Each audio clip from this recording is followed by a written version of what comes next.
All right, welcome DCA students to our video recap on syllogisms and logical fallacies. I'm going to talk about some of the things that I brought up in class. My throat will hold up, and particularly for those of you who weren't able to be there and be present and the sound wasn't working. This will be a good review for you because it'll go over mostly what I went over. Now, first couple of things you need to know is go to the websites that we used in class. That's in the lesson plan, and you'll see the websites that we used in class, and it goes through all of this in more detail and more fully. Okay, hopefully you'll be able to do that and take a look. So if you want to pause this and go pull those up before you continue, that might be helpful to you so you can refer back to it. Okay, so one of the things that we were talking about in class, excuse me, was that there is a difference between the validity of an argument and the truth of an argument when it comes to reasoning. Validity, now we try to say those words, we frequently use those words interchangeably, but they're really not interchangeable. When we're talking about the field of logic and philosophy and all those kinds of things, whether something is valid or not just means that it followed the right logical process. Okay, so when we talk about syllogisms, they have to have a major premise, a minor premise, and if those two premises are correct or true, are accepted, then the consequent or the conclusion has to follow from it. Okay, so the question of validity is, did it follow a logical format? Did it follow the logical process that it should have? Truth is quite a different matter. Now, the truth is whether the parts or the whole of the logical proposition is demonstrably true, actual, verifiable. Right? You'll see as we go through here some examples. Here is a syllogism that is not valid. It's not valid. All women can be mothers. Marcella is a woman. Marcella can be a mother. Well, now, the second premise, which we call the minor premise, is perhaps true. Maybe Marcella is a woman. I don't know Marcella myself. But the first premise, the major premise, all women can be mothers. Well, that's probably not true. Not all women can. Some women can't be. I mean, if you're 112 years old, you probably can't be a mother anymore, unless you're Sarah, Abraham's wife. I guess you could be, but for the most part, and then there are some women who are not able to have children or what have you, and all kinds of things. So it's clear that the major premise isn't true. The minor premise may or may not be true, but it's not a valid syllogism because it contains a premise that's not acceptable. Okay, because it's just not true that all women can be mothers. Here's one that is valid and true. COVID-19 is very contagious. Right? We know that to be true. Leon has COVID-19, assuming that he tests positive. Leon can infect others. Well, that's both valid and true. If the first proposition is acceptable, the second proposition is acceptable. If it follows a logical format for a syllogism, well, then there you have it. The conclusion is true, because he can infect others if he's got an infectious disease. I mean, that's the definition of infectious, right? Or contagious. Here's one that's not valid. All human beings grow old. Daniela is a human being. Daniela is going to grow old. Well, again, the major premise, the first one, well, we call it major because it's the broader assertion, right? It's the broader thing that's being contended here. That's not true. Not all human beings grow old. Some of them die young, right? That tragically. And so just because even if it were true that all human beings grew old and Daniela is a human being, well, I suppose in that sense that perhaps it might be, but the fact of the matter is that the major premise is flawed and therefore it can't be a valid syllogism. Susanna likes music, okay? Jose plays guitar. Susanna might like Jose. Well, she might not, I don't know. But the fact of the matter is that the fact that she likes music and he plays an instrument doesn't necessarily lead to the fact that she's going to like him, you see? Because maybe what she likes about music is just the music, not the musicians. You see what I'm saying? And so that's not valid because that doesn't follow. It doesn't follow along. Just because she likes music and he plays a guitar doesn't mean that she likes him. But here's one that is valid and true. Cows are herbivorous, which means they eat plants. Daisy is a cow, therefore Daisy is herbivorous. Well, that's both that's both valid and true. So there's no flaw in the process of the syllogism, and all three of the statements are true. That makes it both valid and true. So validity has to do with the process. Is it being followed properly? Truth is something bigger than that. So you can have a proposition that is valid but not true. You can have one that is not valid and not true, and you can have one that's valid and true. So it's perfectly possible to say that something is invalid, that it is valid but not true. All right, didn't give you an example of that, but that's possible. Okay, so we're just talking about the difference between validity and truth, because some people think that because you structure a syllogism properly and you come to a conclusion that follows from the other two, that somehow leads to truth. It doesn't necessarily lead to truth, okay? Just because you follow the process logically doesn't necessarily arrive at truth, but it may be valid, okay? So we also talked about some logical fallacies, and I want you to know these logical fallacies and be able to spot them when you see one, know what the name of it is, okay? So this is going to be some memorization on your part, and that's important. I'm going to talk about each one of these. Each one of them is listed in the on the website, but I want to just hit one of them, each of them one at a time, very briefly. Hasty generalization. That's when you have a few examples of something and you draw a broad conclusion, but you don't really have enough examples. Give you a for instance. Dr. Litton is bald and smart. Joe over here is bald and smart, so everybody who's bald is smart. Well, no, that's not true. There's some bald dummies out there, and there's some really smart people with a lot of hair, right? So if I don't have enough examples, then I have hastily or too quickly arrived at a generalization. Post hoc, ergo propter hoc, is Latin for after this thing, therefore because of the thing. Okay, so just because something happens after a previous event, that doesn't mean that the previous event caused that thing. Okay, so just because something happened prior to something happening doesn't mean it's the cause.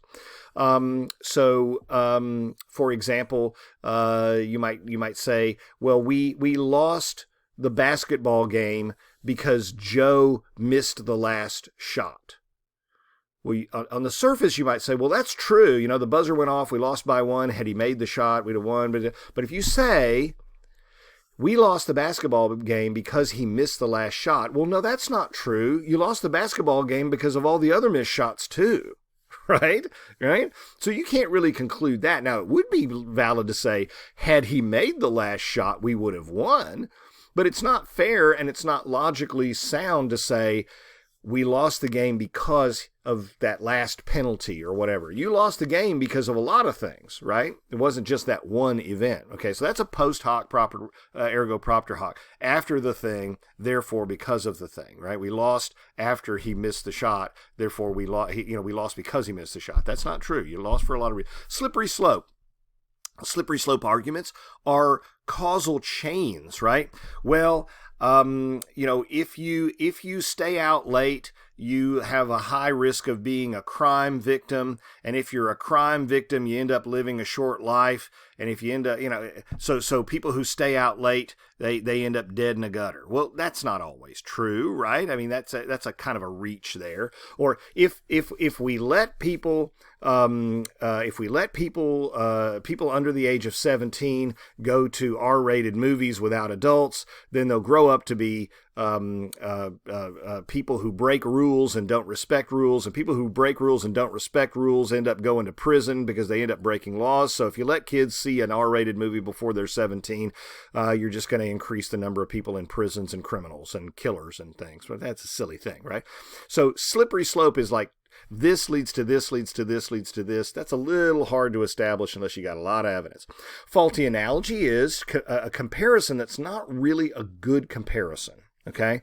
In class, I said the comparison of that I used when I was in debate to say, well, if you ban cigarettes, what you're doing is you're taking away people's choice, but that's not always the case. If you're addicted to something like cigarettes or meth or heroin or something like that, you don't always have choice, right? So be careful the analogies that you draw, right? Well, the Dallas Cowboys are kind of like Samson from the Bible. All it takes is somebody cutting their hair, and well, that's a silly, crazy analogy. It has nothing. What does football have to do with hair? Okay.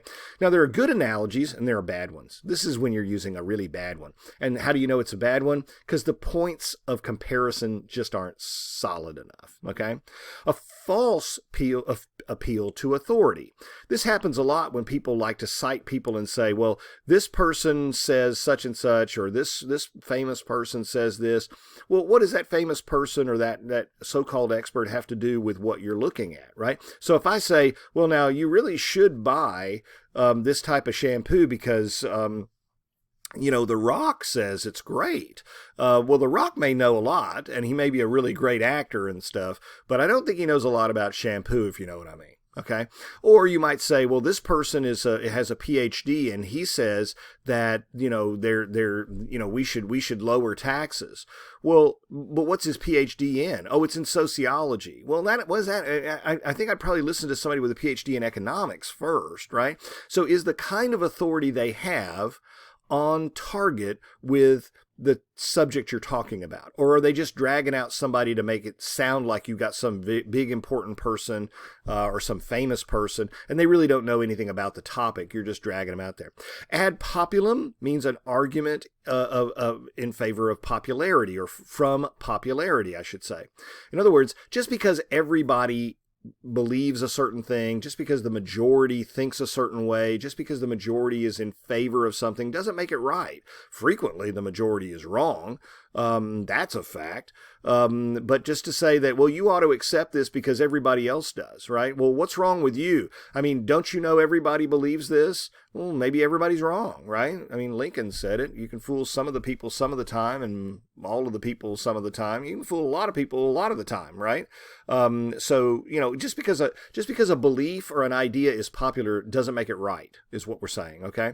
Ad hominem means against the man, an argument against the man. So if you say something like, well, Senator so-and-so is in favor of improving our roads and bridges here in Texas, and someone says, yeah, well, Senator so-and-so cheated on his wife, so I don't like him. Well, what does that have to do with whether or not his idea about improving roads and bridges is good? I mean, he could be an adulterer, and yeah, a lot of them probably are. But he may have a great idea just because he's morally flawed, I don't know whether we ought to believe that Joe's prediction about the Longhorns season next year, because after all, he drinks a lot. Well, what does that have to do with whether or not he's accurate with his predictions about sports? I mean, maybe he knows a lot about sports, and maybe he drinks a lot. I don't know. So that's an argument against the person and not about the issue. Okay. Now, I'm not saying that moral character doesn't matter. It does, right? But I'll give you an example. You could look at either. I'm going to be bipartisan here. You could look at either Bill Clinton or Donald Trump. They both cheated on their wives. One's a Democrat, one's a Republican. I'm trying to be very even-handed here. You could say, well, what difference does it make whether they cheated on their wives? If they do a good job as president? Well, okay, I get that. But then again, there is something to be said for character. So the person in that office should be of good moral character. At least we would like for that to be the case, right? I know there have been some scoundrels. But there is something to be said for, if he'll lie to his wife, if he'll cheat on his wife, he doesn't even know me from Adam. Maybe I shouldn't vote for a guy who's not very upstanding, right? So, but you have to be careful with that one. The ad hominem, if it's relevant to the argument, if the person's character is relevant to the issue, then it's not a fallacy. But if it's irrelevant, it's a fallacy. Okay. Tu quoque is Latin for just you're another one, right? So are you. Oh yeah, so are you. And so if you say, well, I don't like this particular proposal because it'll cost a lot of money. And someone comes back and says, well, lots of things cost a lot of money. Well, they may, but that's no argument against my objection that this costs a lot of money. Well, we waste a lot of money in a lot of ways, right? That's another way of saying just because you're opposed to this doesn't mean that we should accept it because there are a lot of bad things. Well, no, let's stay on the issue. Is this a bad idea or a good idea? Is this a thing we should do or not do? Just because people have made mistakes in the past doesn't mean we should continue to make them. So it's more of a it's an example of someone who doesn't address the question, but simply throws out an accusation against the original question, okay?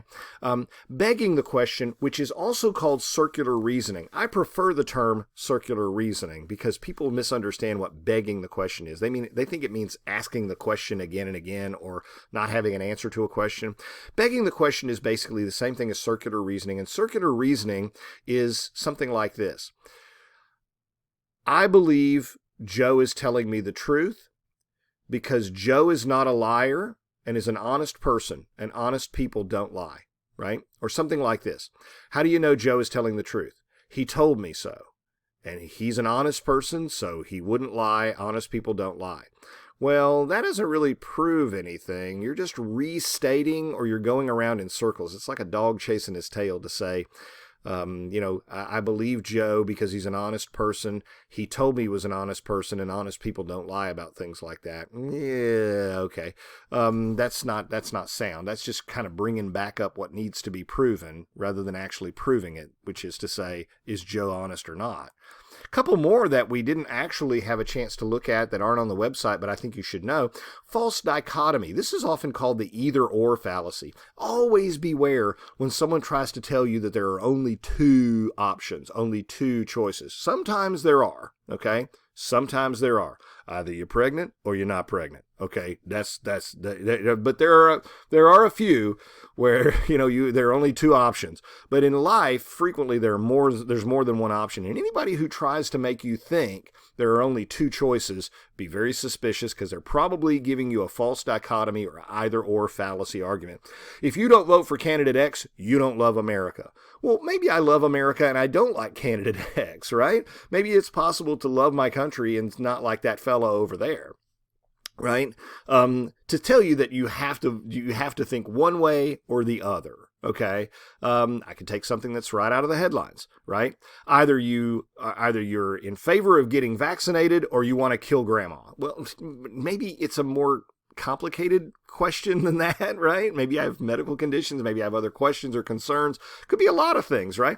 But people like to do this because they like to corner people in a box and say either you're with me or you're against me, either you're for or you're against. Well, sometimes I just have some questions, right? That's reasonable. So beware of false dichotomy or either or. Equivocation is when people play fast and loose with a particular term, okay? Watch carefully in this one. It is expected that we only do what is right. We have the right to eat as much as we want. Therefore, it is right to eat as much as you want. Wait a minute. I think you're using that word right in two different ways. One is something that you're entitled to. The other is something that's morally correct or healthy, right? You can use words like love to mean something as I love chocolate cake. We should marry people we love. I should marry chocolate cake. That's stupid, right? So it's when someone's using a word one way and then also using it another way. Remember my example? Some dogs are smart. My dog is some dog. Therefore, my dog is smart. No, I'm using some one way in the first sentence. I'm using some a second way in the second sentence. That's called equivocation. Okay, that's called equivocation, using a word two different ways and playing a little fast and loose with it. And the last one I want you to think about is this one that's called straw man. And a straw man is when you launch an argument against something that's not on topic, that you set up somebody to accuse of something, you're distracting, okay? Watch this carefully. People who oppose gun control are potential terrorists. We cannot allow terrorists to decide our laws. All guns should be banned. Well, now, wait a minute. Hold on a second. All of a sudden, we went from people who disagree about guns to calling people terrorists here. Well, if you do this, you're a terrorist, and we should throw terrorists in jail. So, let's throw you in jail. Well, now, wait a minute. Hold on. What you're doing is you're setting up the term straw man is like a scarecrow, right? you don't really want to attack your opponent. You want to attack some fake, stuffed, straw man, mannequin opponent. Okay, that's what it usually means. So it's really like I'm not gonna address the issue we're arguing about. I'm gonna throw out this kind of rhetorical Molotov cocktail and try to get you to argue about something else or try to distract or deflect. Okay, so you'll see it when you see. Think of a scarecrow. He's not really arguing against me. He's arguing against some imaginary scarecrow guy, and he really needs to get back on the topic here. No, we're not talking about terrorism here. We're talking about gun control. Okay, so don't get the two mixed up, my friend. One's about gun control. The other's about people who blow people up in buildings and crap. Anyway, so what I want you to do is I want you to take a look at syllogisms, validity versus truth, be able to spot good, solid, sound syllogisms, and then be able to spot syllogisms that have problems with them and say, that's not right. Okay, so you need to have an eye for that, because what we're doing is we're training ourselves here to follow logical patterns, logical reasoning processes, so that we can spot faulty reasoning, and also particularly so that we don't commit faulty reasoning ourselves in our arguments. Then we want to take a look at some very, very prevalent logical fallacies and get familiar. These ones that in these last two slides here, there's like 8 or 10 of them, however many there are. I want you to know them by name, know them, being able to spot them. You won't have to create one. I don't want you creating logical fallacies, but on a test, I might give you and say, which of the following is a false dichotomy, either or a fallacy, and I'll give you like 3-4 different examples, and you would pick one. Okay, so I want you to know them that well, because we need to internalize and figure out, when someone is having a discussion with us, right, and we're trying to persuade them or they're trying to persuade us, we need to be able to critically assess and really think about what they're saying. And if what they're saying doesn't hold water, if it doesn't make sense, if it kind of strikes us as, I can't put my finger on why I disagree with you, but I do, we need to do better than that. We need to be able to say, I understand what you're saying, but here's where I think you went off the tracks. I think what you're doing here is equivocating. I think what you're doing here is you're engaged in hasty generalization. I think you're trying to do an either-or fallacy here. There may be more than two alternatives, okay?